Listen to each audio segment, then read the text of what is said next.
Hi guys, this is George with Troglodyne, and here's Andy.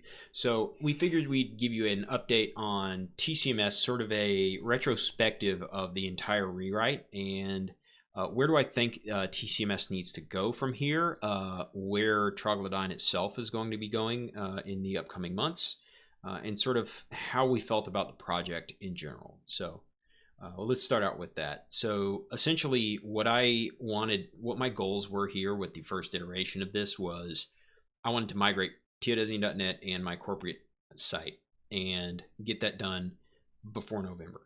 Get that done before Thanksgiving, essentially. And we hit that. We did that. It worked out. Now, I had to iron out some kinks and so forth here and there.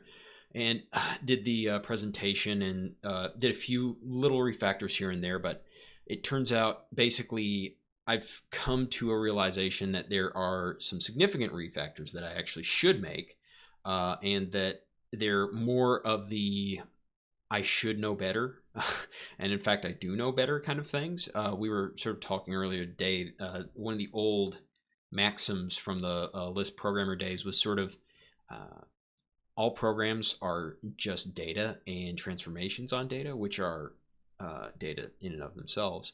So it's really, you need a data first sort of approach. And I thought I was doing that pretty good with this whole, here's my data model, right? But actually I needed to go a little bit deeper, right? So essentially the posts themselves need to be even more descriptive.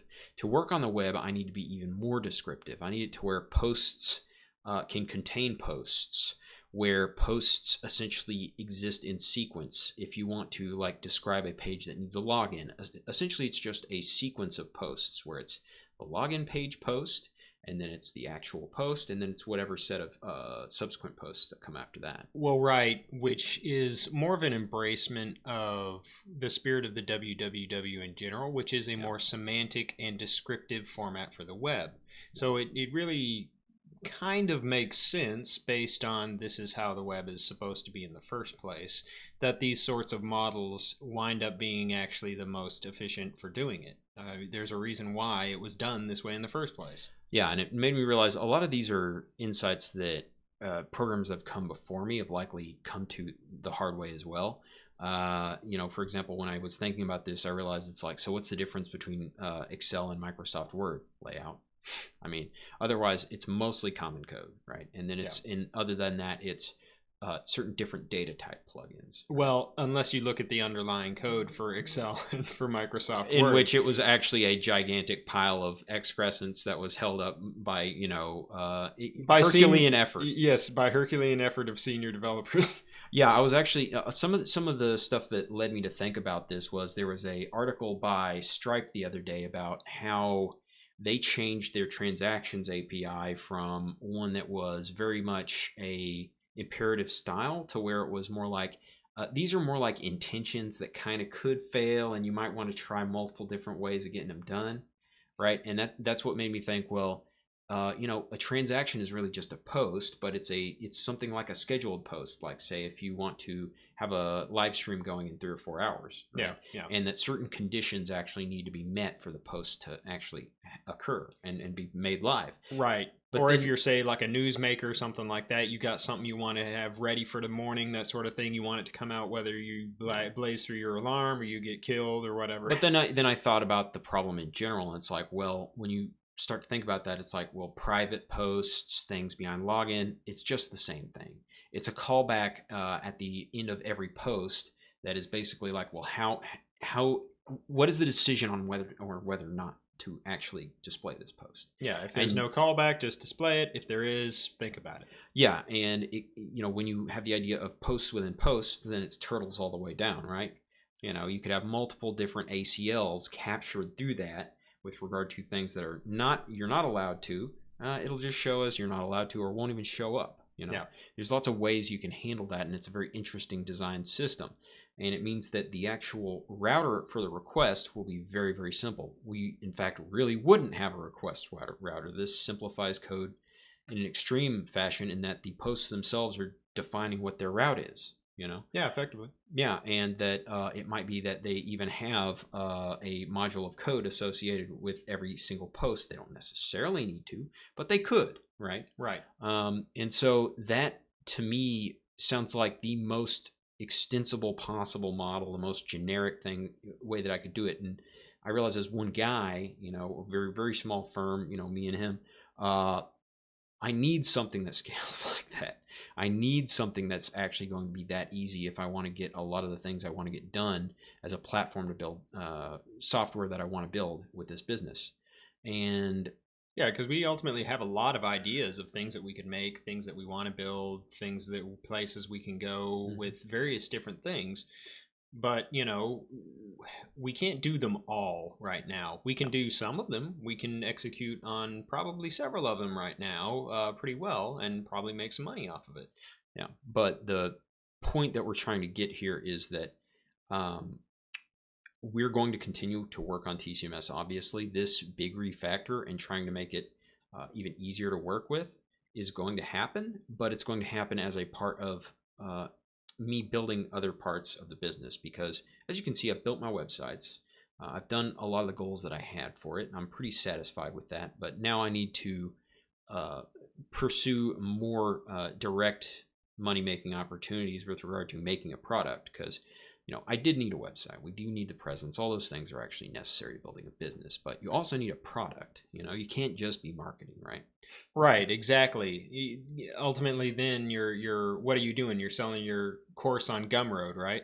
Yeah, exactly. We've talked about that sort of thing before, and many people have. Bless my grift, baby. Yeah, we're not exactly looking to get into that sort of business. We're in fact looking to offer, software as a service or software for download, something like that. Yeah, some sort of actual intangible product that people can use, right? Well, the point is that there's plenty of competition, plenty of people in the space that are doing level well better than us with regard to this stuff. A lot of the places where you could do something like a drop ship, where you could do something like a SEO affiliate marketing thing, where you're also doing like Perl tutorials, those are well covered by well-known people and done, in fact, very well. Yeah. So, I have zero hate for that. I think that that's actually great. And a lot of us got our way through thanks to those guys. Well, and it also, in fact, is why you shouldn't be necessarily trying to break into those as well, because it's actually a fairly well-covered market. Yeah, you don't want to get into something that is, very well-trod. You do want to get into something that has more or less a proven business model, like software as a service in general, right? And then you want to find an underserved portion of the market using some technology that's either overlooked for the purpose or is being used for the purpose, but nobody actually sees that particular market use is being neglected. Yeah. And so that's where we're going to hit, and we're going to come out with a product. Hopefully sometime late spring we'll have our prototype and be moving towards actually making a domain, all those sorts of nice goodies that you need to launch a product. Yeah, but the point is, as far as tCMS, there's still going to be continuing work on that sort of thing, but it's probably going to be at a slower pace. Because it's going to be in service of building product. It's not going to be in service of a very fast sprint of getting up this website stuff. Yeah, once we finish doing this whole kind of micro ISV, whatever the heck we're trying to launch in Q1, maybe Q2, that sort of thing, if we do actually get this sort of thing rolling properly in the way that we envision it, which I suspect we can, it seems like a feasible thing that we're thinking about, then we can go back, reevaluate, see whether we want to go for this grander vision of tCMS so that we can build even grander things and execute on even more software. Yeah, because that's one thing I really, really don't want to have to do if I don't have to, is build the skyscraper on toothpicks, build the giant, monolith of garbage, and just wait until it turns into an ambulance. Right, because ultimately we're just a couple of guys. We're pretty low maintenance, so as long as we have that extra business that we're trying to build, so long as it's got some income rolling in, that sort of thing, I've got some other income sources, that sort of thing. We really don't need to worry too much about having that much going on. I mean, of course, you always want to chase the bag, get whatever money you can, hustle, hustle. right? But you know, But we can you don't come want back to this at some other point, and it won't really be a problem so long as we have some sort of other or thing bringing in cash for the business. You know. Yeah, well, the idea is that Because ultimately, you do need periodic retrenchment rather than this idea of expansion, you know, no matter the cost. right, but that's because the point of the business is, you know, not necessarily about the making the money, so to speak. It's about the freedom. It's about the freedom to do what we want, right? Yeah. And that should be ultimately for almost every guy. That's their main goal in life, is to obtain more power in the form of freedom. Yeah, build options, have things that, you know, make you money. So it's like, you know, I don't really have to think too hard about, you know, do I really have to accept whatever nonsense I'm dealing with in corporate today, or can I just tell them to shove it? You know? Yeah, that's definitely one sort of power with that sort of thing. If you're at a good place, then you know you're whatever, everything's good. But you know, being able to have those options always gives you more power, always makes you happier, that sort of thing. Yeah. So you know, it's something to court. Yeah. All right.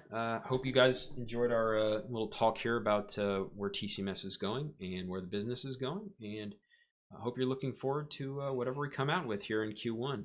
We'll let you know as it develops. All right, bye. Well, if I can actually stop.